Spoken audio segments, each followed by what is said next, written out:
Here's a bold statement. Gone with the Wind, the controversial historical epic streaming on HBO Max, is both a cinematic masterpiece and a deeply problematic relic of a bygone era. It's a film that demands to be reckoned with, not dismissed. But why? And this is the part most people miss. Its enduring legacy isn't just about its grandeur. It's about the uncomfortable truths it forces us to confront about history, art, and ourselves. David O. Selznick's 1939 adaptation of Margaret Mitchell's novel remains, when adjusted for inflation, the highest-grossing film of all time. It's a sweeping, unruly, and undeniably entertaining spectacle. Yet, it's also a product of its time, a time marked by profound racial ignorance. This duality makes it impossible to simply label it as bad art and move on.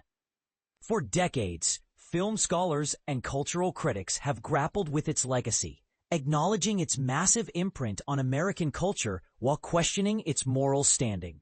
At 52, I've watched its status shift from a beloved must-see to a film that now requires a disclaimer before streaming. A warning that viewers are about to witness a relic of a deeply unenlightened age. In 2007, it ranked 6th on the American Film Institute's list of the greatest American movies. Today, it's hard to imagine it making the cut at all. But here's where it gets controversial. My own perspective on the film has evolved. Initially, I focused on its technical achievements and its ability to endure, brushing aside its problematic Confederate viewpoint as a settled issue. I even gave Selznick credit for omitting the Ku Klux Klan, which was prominent in Mitchell's novel. But now, I see it differently. While I don't feel compelled to rewatch it, I fully support HBO Max's decision to stream it with an introduction. A move that acknowledges its historical significance while addressing its flaws. Gone with the Wind is first and foremost a monumental achievement in filmmaking. Mitchell's 1936 novel became an instant sensation, with readers eagerly imagining its cinematic adaptation.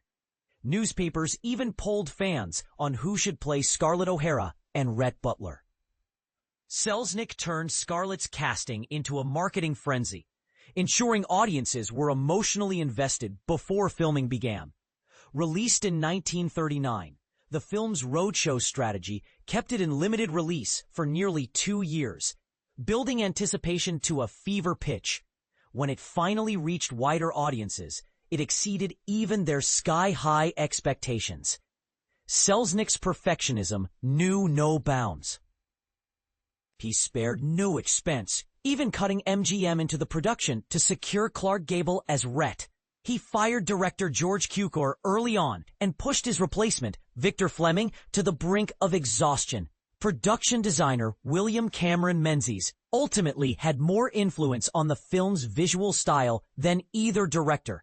Yet Selznick's focus on pacing over artistry paid off. The film's editorial roughness is overshadowed by its sheer showmanship, making its nearly 4-hour runtime fly by. At least it did the last time I watched it. Today, I'm far less forgiving of its content. And this is the part most people miss. For over 60 years, Gone with the Wind was hailed as an unassailable classic. Critics who questioned its portrayal of slavery were often silenced by the fact that Hattie McDaniel won an Oscar for her role as Mammy, the first African-American to do so. But the film's depiction of Reconstruction as a hardship for Scarlett rather than a brutal continuation of systemic racism is infuriating. Vivien Leigh's incandescent performance as Scarlett is so captivating that it's easy to overlook her character's selfishness and psychological cruelty. The fact that it takes marital rape by Rhett to humble her is nothing short of atrocious. The film is a glossy veneer over a deeply flawed narrative, and I understand if you'd rather read critical analyses than watch it. However, it's important to remember that this is a sanitized version of an even more racist novel. Unlike D.W. Griffith's Birth of a Nation, it doesn't actively promote white supremacy, but it doesn't challenge it either. This was the extent of enlightenment in 1939, and for far too long, America held it up as the pinnacle of cinematic excellence. Even during the civil rights movement, after the murders of Cheney, Goodman, Schwerner, and countless others, this film remained a cultural touchstone. Its legacy looms large, and we cannot ignore it. Here's the controversial question. Can we learn from Gone with the Wind without glorifying it? Pretending this film and the attitudes it reflects never existed has only allowed those attitudes to resurface. By confronting it, we acknowledge our past and commit to doing better. What do you think? Is Gone with the Wind a film worth revisiting, or should it be left in the annals of history? Let's discuss in the comments.